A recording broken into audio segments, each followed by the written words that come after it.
For our final edition of The Lead this week, it's getting more difficult for former Police Minister Bheki Cele to downplay his past meetings with controversial tender don Vusimusi cat Matlala. What Cele says is that I'm allowed to be friends with whoever I want, and you can't really ask me about this because I'm no longer in public office. But the sting for him is what he did before he left public office, and that's where the importance is. The entire tender process, which saw Matlala's minnow company win this award, was adjudicated while Cele was police minister. And he, in fact, resigned as police minister a week after it was awarded. So this happened firmly within his tenure. Then it makes it suspicious that he would accidentally or by happenstance befriend, a SAPS contractor who's going to make nearly R500 million in just 3 years. Investigative journalist Jeff Wicks fills in the blanks next. Later in the show, we cross to longtime Washington, D.C. correspondent John Matisonn, who distills the aftermath of Charlie Kirk's killing in the United States. This is a political targeted assassination, and we've got those in South Africa, so it's similar in that way. The difference is we're not stopping it because our legal regime is so weak. Our justice system is so poor. Most criminals don't get caught and certainly don't get convicted. The problem in America is gun rights. The right. People like him argue that the Second Amendment is sacrosanct. You cannot touch our guns. You're allowed to own AK-47s in America as private citizens. In some cases, you can even get them without a license. And finally, we end off, as usual, with On This Day in History, courtesy South African History Online. New episodes of The Lead air Monday through Thursday at 7 p.m. Well, The Lead's been listened to around 600,000 times now. You can rate us 5 stars, 5 stars, 5 stars. Hit like, follow and subscribe on Apple, Spotify and YouTube. My name's Graeme Raubenheimer, this is The Lead, and this is the South African story. Shifting to our top story in The Lead today. Not a month goes by without further evidence emerging of former Police Minister Bheki Cele's closeness with the notorious Vusimusi cat Matlala. The latest, according to our intrepid investigative journalist Jeff Wicks, who's also an author, is that the pair had met to hold talks at the swanky Zimbali estate in KwaZulu-Natal, owned by tender don Morgan Maumela. The plot is certainly thickening now as we head to day one of the Matlanga Commission of Inquiry into the state of our police service. That's happening next week. Wicks returns now to The Lead after a hefty book tour. How are you doing, Jeff? I'm good, and you? Thanks for having me, Graeme. Absolutely. Look, before we get into the latest evidence that you've uncovered about this closeness between Cele and the cat, remind our listeners and our readers of those two other instances where you had already found evidence of them being in the same place at the same time. Of course. So both instances where we were able to put Bheki Cele and Cat Matlala together are born of an unimpeachable record, and that record of evidence is actually Vusimusi Matlala's cell phone. And the first instance was when Mr. Matlala allowed Cele to live it up on multiple occasions in a Pretoria hotel penthouse that he leased. We found that on Matlala's cell phone because he'd actually sent a message to a hotel staffer saying, "My good friend and business partner is coming to use my apartment." Well, Cele, of course, denies that they're business partners or good friends. What complicates his narrative is that there is extensive contact between Cele and Matlala. In one instance, in fact, several days before he was arrested, Cele tried to call Cat Matlala more than 10 times, and it seemed like the intent to speak to him was sort of born of some sort of desperation. And while Cele is strident in his denials that they are friends or business partners, what can't be denied is that they were certainly in contact, and that's now borne out by our latest story. And just remind our listeners as well is that according to Cele, none of the calls were in actual fact answered, right? Yes, so it was his attempts to call Mr. Matlala, and when we asked Bheki Cele to tell us why he was so intent on getting in touch with this man who's not his friend or his business partner. He said, no, we were arranging a meeting in Durban and he wanted to see me. So that's why I was calling him so much. And then the timing of it is, of course, equally critical because those attempts to contact Matlala on Cele's part came just days before he was arrested. So that raises questions as to, the nature and the depth of their relationship. So we know quite a lot about, of course, Vusimusi, Kat, Matlala at this stage, notwithstanding your investigative work for News 24, the shadow state that came out, and of course, KwaZulu-Natal Police Commissioner Nhlanhla Mkhwanazi's bombshell press conference. We know that, he's currently languishing in a Pretoria prison cell for a failed hit on his former lover, actress Tebogo Tobojane. We know about this 360 million rand now cancelled SAPS health services tender. But perhaps people now might not know an awful lot about Morgan Maumela, a fellow tender don, but a fair amount has been already publicized about him in the past. Remind us, for those who've perhaps maybe forgotten the name. So when we think about Morgan Maumela and Kat Matlala together, it really takes us back to the genesis of when we first realized who they were. And Morgan Maumela commanded a fleet of companies in business with Thembiso Hospital, and it was said to us by sources that he was someone who was called the Don of that facility because he held sway with management and the procurement office. And through these companies, he managed to score at least 380 million rand in Thembiso Hospital contracts. And now those are contracts which were first flagged by Babita Deokaran 3 weeks before she was assassinated. And when she generated a list of these suppliers, of course, Maumela was a prominent figure thereon, but so was Matlala. He also had 3 companies which were doing business with Thembiso Hospital. We actually, during our first investigation, managed to place Matlala and Maumela as part of the same syndicate or group of companies, which appeared to be working in concert. So it's really taking us back to the start. So the import of that is to say, well, they were doing business then. They were obviously close connections 4 years ago. And now it appears that they still are very close because even though Mr. Maumela denies it, it appears that he gave Kat and Cele the use of his house for this secret meeting. And at one point, I also found this super interesting because, of course, they did this. They had rival companies, in inverted commas, that would sort of vie for these tenders, right, to sort of make it look as if it was competitive. Yeah, it's all part of the stratagem that, we believe was used to extract, at this point, at least 2.3 billion rand from Thembiso Hospital. And in order to do that, they needed to capture the procurement office. And then you have these engineered outcomes where 2 companies within the same network are bidding against each other. And then that completely removes any sort of value for money prospect, which the tender and RFQ process is designed to achieve because the outcome has already been engineered. And, this is the basis of their relationship. And it does appear that there are still close ties there. And Jeff, just for the record, in case people are wondering, do we know if Morgan's under any sort of investigation or alleged to have, overtly done any wrongdoing that's caught the attention of the Hawks or anybody else? Both he and Kat are under investigation by the Hawks and the SIU related to the Thembiso Hospital scandal. We've known this for 3 years. And this was first codified when the SIU released a preliminary report at the end of 2022, where they confirmed the findings of our own investigation, that hospital had been infiltrated by syndicates. And one of the syndicate leaders they named was Maumela. And Kat falls within that realm.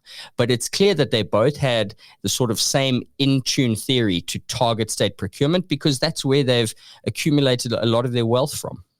Right. And I think Bheki Cele as the third character in this particular story doesn't need an awful lot of introducing. But, if people forget, he was once upon a time a national police commissioner. He was the police minister. And, people might forget that in actual fact, the awarding of this 360 million rand tender to Vusimusi Kat Matlala happened towards the tail end of Bheki Cele's last stint in office in government, right? Absolutely. All of this happened in his twilight. And I think that's the where the real import of the connection between Cele and Matlala lies. And What Cele says is that I'm allowed to be friends with whoever I want, and you can't really ask me about this because I'm no longer in public office. But the sting for him is what he did before he left public office, and that's where the importance is. The entire tender process, which saw Matlala's minnow company win this award, was adjudicated while Cele was police minister. And he, in fact, resigned as police minister a week after it was awarded. So this happened firmly within his tenure. Then it makes it suspicious that he would accidentally or by happenstance befriend, a SAPS contractor who's going to make nearly R500 million in just 3 years. So that's where Cele should be seen to fit in his dalliance with Matlala. And that for him is what he's going to have to explain or try and explain. Right, now let's go to the golden nugget you've all been waiting for, the crux of today's discussion. Cele and Matlala held secret summit at Tembisa Tenderdon's Zimbali Villa. If you're a News 24 subscriber, you can go and read more there. We can continue listening to the lead right now and hear from the man himself who's been investigating. Jeff, where is Zimbali Estate to those, really ignorant Cape Townians like myself, who've not that affair with it? How lush and lacquer is it there? Take us to the scene in March 2025 where this meeting happened between the two. How did you sort of piece it all together? Take us through that entire process. I'm sort of quite intrigued here. So Zimbali is one of the most sought-after bits of real estate in the entire province of KwaZulu-Natal. It's a lush coastal enclave that's set between Durban and Ballito, and it really is a gem of KZN's north coast. And it's where the uber-wealthy build their houses and their mansions. And it became the subject of our story because we established that on the 18th of March, Cele and Matlala had a meeting. And we know this because Morgan Maumela, who is a resident in that estate, he actually owns 2 properties in that estate, and they're collectively valued at 35 million rand. And what he did was sent access codes to Matlala. Matlala then sent those codes on to Cele. So it was obvious that there was some sort of rendezvous going on. And where it gets interesting is the divergent versions put forward by Cele and Maumela. So Maumela, and I must say, I managed to ask him these questions in the first interview in 4 years that I've been able to conduct with him. And what he said was that, of course, he was unaware of Cele's presence. He didn't know if a meeting took place, but what he was certain about was that he had not given Matlala access to one of his properties. And that was strange, because when we spoke to Bheki Cele, I asked him, did you meet in a hotel or in a house? And he was adamant that he met in a house. So logic tells us that it is highly probable that Matlala and Cele had their meeting in one of Morgan Maumela's properties. Cele himself admits as much. He says he met with Matlala there. So we know that it happened in some respect, but there are certain discrepancies between the two versions. Why they've arisen now or who has an agenda here is still unknown, but both cannot be true. Either Bheki Cele or Morgan Maumela is lying.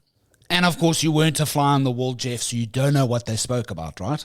No, we did ask, and it's one of the most pointed questions I've put to Bheki Cele. And, he and I have butted heads in the past over this very thing, explaining his relationship with Matlala. And, he says, I have no locus standi to ask him questions. He's not going to answer them, and he's going to address these issues in an appropriate forum, obviously hinting at the ad hoc committee or the Madlanga Commission. And when I spoke to Bheki Cele yesterday, he said he was enthusiastic about going before the commission, not answering my questions, but answering theirs. And then we have reports on News 24 last night that at least the ad hoc committee in Parliament is struggling to get him to cooperate. So again, there's two discrepancies there that we really need to focus on in the week to come. A lot of people don't know Bheki Cele is incredibly media savvy. Very media savvy. He knows how to give a soundbite. He knows the tricks of the trade when he addresses reporters. How has his relationship changed with you from the first instance where you brought evidence of his closeness with the cat? And now, has that tone changed at all? Has his cooperation with giving you comment changed at all? I wouldn't call him media savvy. To me, Bheki Cele is a particularly belligerent individual who enjoys to have his say and not really listen to anyone else he's talking to. That's also a good point. He and I have had several run-ins on this story because he doesn't feel like he needs to account to me. Unfortunately, he's mistaken. This matter is firmly within the public interest and will continue to ask important questions. But it does appear that he's telling me one thing and his actions are saying something different. And that's in specific reference to his cooperation with Parliament. Parliamentarians are saying we've been trying now on several instances to get in contact with him and to get him to come and appear before us. When he talks to me, he says he can't wait for this opportunity. Again, only one version of this can be true, and it remains to be seen what that is. But what's certain for Mr. Cele, at least, is that this won't be the last time we'll darken his doorstep. Right.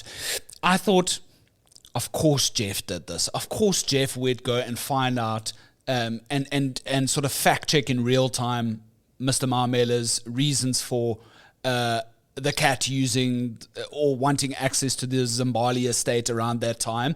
And Morgan responds to it. He says, no, there was an Orlando Pirates game in town. But what did you find there? Just as a sort of an aside, just to show how thorough investigative journalists have to be at News 24. No, it was actually a bit of luck because I sit next to an avid soccer fan, my teammate Kaya Koko, sure, who was listening in, and he said, well, that can't be true because I watched that game and it was played in Johannesburg.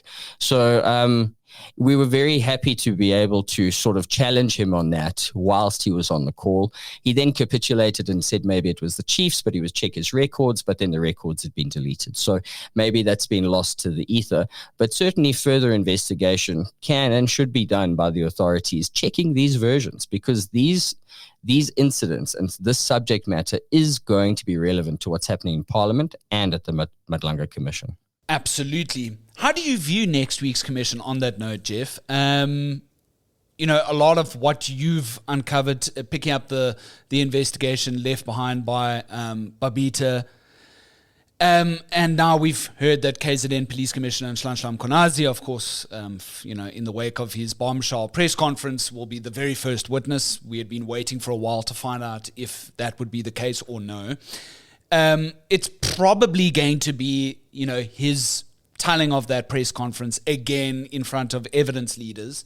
And it would be slowed down, in my view. And I think that's going to be a good thing for a lot of South Africans who perhaps haven't listened to The Lead, haven't read your book, haven't seen your investigations, and want to know a little bit more. This is going to be it's going to be vital viewing for everything to be slowed down so people can really understand the gist of the allegations that Mkhwanazi's laid bare in the public domain. What are you looking forward to in from your perspective? Because yours is very nuanced, because you have such a rich understanding and history of engagement with this topic when it sort of starts next week, Wednesday. So I think several things to bear in mind, at least for me. And the first is, what General Mkhwanazi put forth were allegations, and they should be viewed as such. We should never fall into the trap of conflating allegation with truth, because everything that he said has not yet been proven. And that's where the import of the commission comes in, because now this is not a press conference. It's testimony and cross-examination. He will need to answer questions, and that's what we lacked from the press conference. But I'm hopeful. Maybe it's a futile hope. History should probably teach me better lessons. But, everyone knows in the South African context how rampant crime is. And crime has flourished, especially organized crime, because of a void left by poor policing. And reforms in the way we police and the way the police are structured and exactly who are in the most important posts, it's been a desperate need for many years. The Zondo Commission was wonderful in many ways, but they were very light on the dysfunction within the police. And at the time, there was talk about having a separate commission for police dysfunction and police corruption, which we know is so prevalent. So I think this has been a long time coming. And I think it's really the best hope for critical and much needed reforms, and probably the closest we've come to ever receiving that. That said, again, we need to be realistic about what this commission can achieve. And with the Zondo Commission, what it did was it really laid bare the architecture of corruption and capture. We need to understand the extent of the rot and the saps. We shouldn't put a clock on it. Everything that's been said about this commission has sort of placed great emphasis on the speed at which they're going to operate, and that's good. But I don't think this is going to be done in 6 months. Not even a year, because the rot extends so deep, and we're about to see it firsthand from the people within the command structure. Sure. And I'll see you up in the Joburg newsroom, by the way, next week. I'll be in Pretoria as well, also covering the Matlala Commission on the ground with our colleagues Karen Maud and Bernadette Wicks as well. Yeah, just to end off, how was the book tour? I saw you in Cape Town. Looked like everything went well, but signing a lot of books and engaging with a lot of people can get a little bit tiring after a while. But I could sense from your engagement with our editor-in-chief, Adrian Basson, this is your life now. You've taken up the mantle that Babita had left behind, and you do it very nobly. And I was really moved about the sentiments that you had shared around your book signings. It's been busy and I'm feeling a bit battered, but what I take solace from is that people are talking about Babita's life and her story. And, it's really something I wanted to achieve in writing the book, was immortalizing her. I mean, she's already symbolic in terms of, being a great civil servant and a dedicated and brave whistleblower. But, I wanted to tell her entire story. So, And really, when we consider corruption in the South African context, what she found at Tembisa was a case study.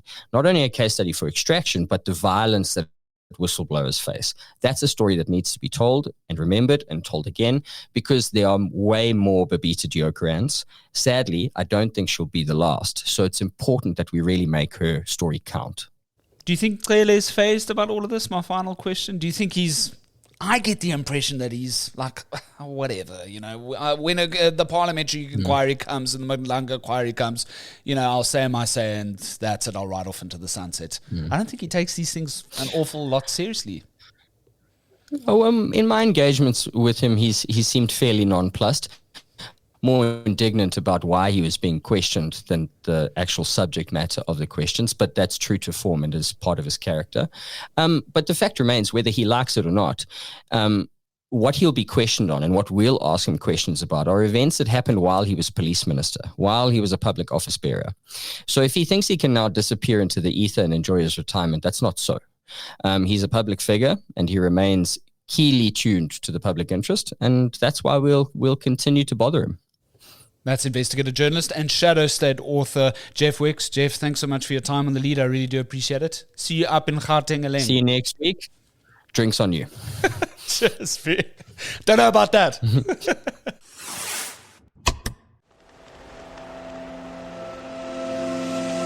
Trending topic. Moving to our trending topic in this edition of The Lead, the American people are slowly digesting the news of Charlie Kirk's murder, as varying videos of the deadly shooting play out on television screens across the globe as we speak. Do you know how many mass shooters there have been in America over the last 10 years? Counting or not counting gang violence? Great. Get down.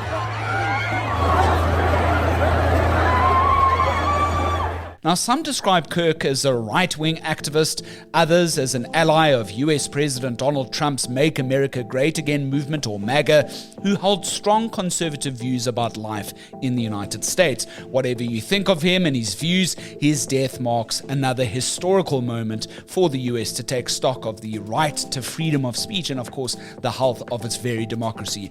Now, joining me today in this very special edition of The Lead, I'm so pleased to be joined by veteran journalist and author, longtime Washington, D.C. correspondent, John Matisonn.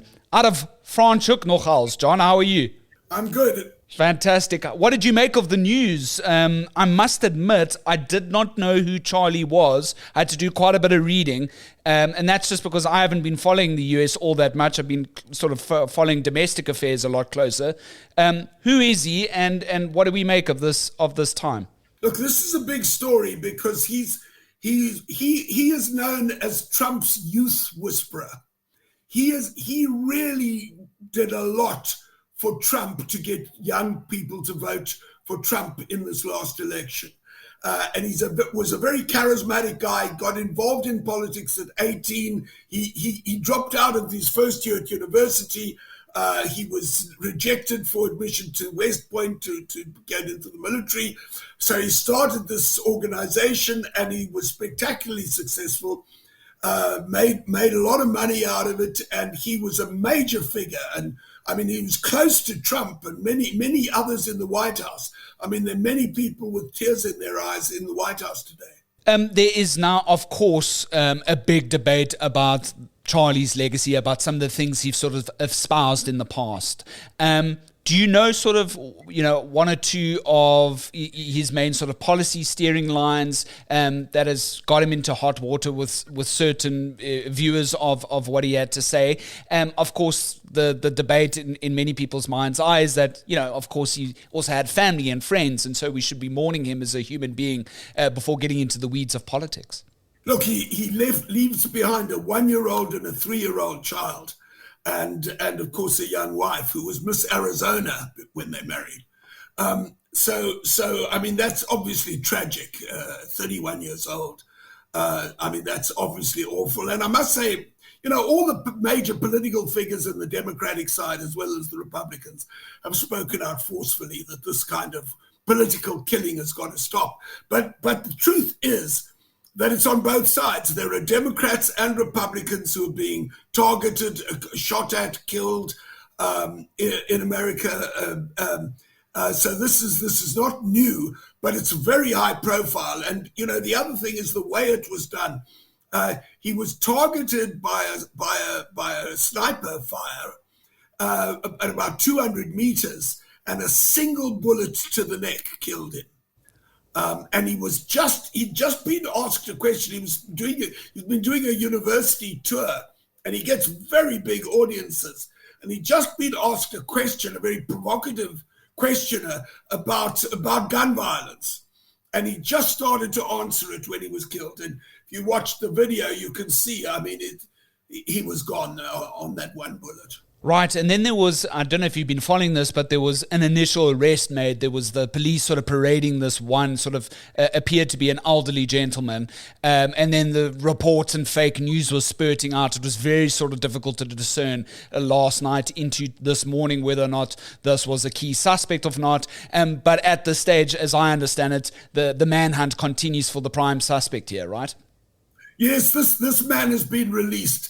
I must say it always looked odd. He is an elderly man, and there is footage that shows that the shooter was on the roof, and after he'd done the firing, he ran across the roof.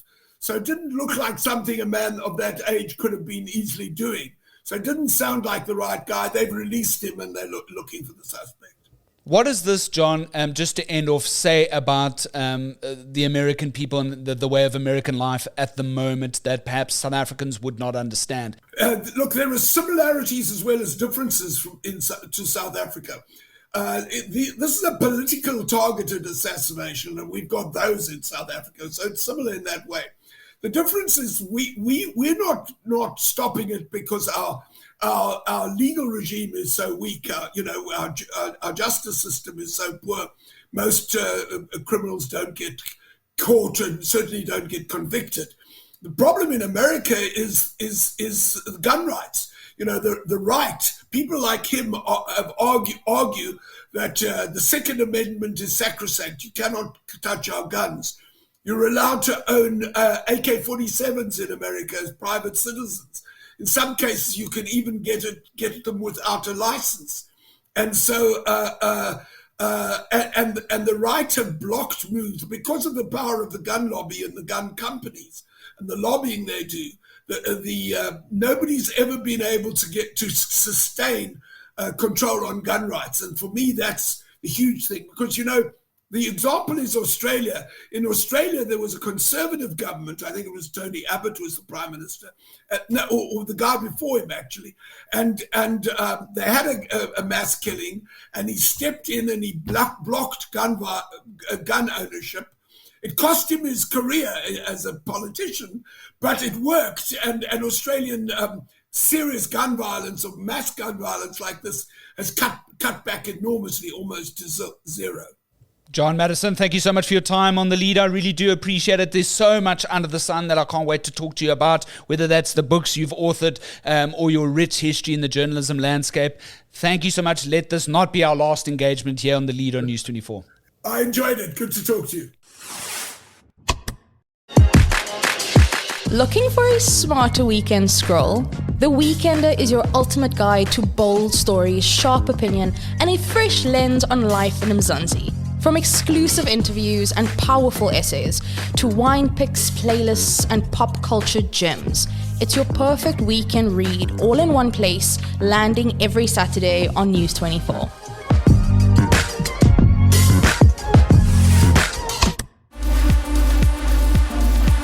Ending off now with On This Day in History. That's, of course, 11th of September 2001, otherwise known as 9/11. On this day, thousands were killed after terrorists had crashed hijacked airliners into the World Trade Center in New York and Pentagon in Washington, D.C. Where were you at the time? 4 planes were hijacked in total. 2 were flown into the World Trade Center, 1 into the Pentagon, and the 4th crashed into a field in Pennsylvania. Now, trading on Wall Street stopped. The Federal Aviation Administration halted all flight operations at the nation's airports for the first time in American history. In the immediate aftermath of the attacks, the Bush administration declared a war on terrorism, quote-unquote, with the stated goals of bringing Osama bin Laden to justice and preventing the emergence of other terrorist networks. The effects were felt worldwide. Numerous countries, including the UK, India, Australia, France, Germany, Indonesia, China, Canada, Russia, Pakistan, Jordan, Mauritius, Uganda, even Zimbabwe had introduced anti-terrorism legislation. Now, in South Africa, flights to the US had been suspended. Security measures at airports tightened, and the economy was adversely affected for some time. That's courtesy of On This Day in History, of course, 9/11 South African History Online Database. Thanks so much for tuning into The Lead this week. There's been so much to talk about. Really, we start the show on Monday. Before you know it, it's Thursday already, and we look into a new news week. If you feel there's something that The Lead should be covering that we're missing out on, send us your mails at thelead@24.com. Otherwise, drop us a voice note, 072 562 3179. Have a fantastic weekend. I'll see you next week for the start of the Matlala Commission of Inquiry. From Wednesday, we'll be doing some what they call in broadcasting outside broadcasts. So we'll be taking the show live from the venue in Pretoria as the first witness takes the stand. That's, of course, KwaZulu-Natal Police Commissioner Nhlanhla Mkhwanazi. It's going to be very interesting. Several other colleagues will be in attendance. Karen Morn, our specialist legal journalist, court specialist journalist, Bernadette Wicks, and various others will be covering the events for us. So expect a lot of rolling coverage and analysis right here on News 24 and The Lead. Such a privilege to be taking all of these events live as they happen. Of course, as you know, news is always the first draft of history, and we pride ourselves on ensuring that that's all ethical, up to standard, and good, credible journalism that's echoed right here on this very podcast. My name's Graeme Raubenheimer, and so long as there's trusted news first, we'll have The Lead.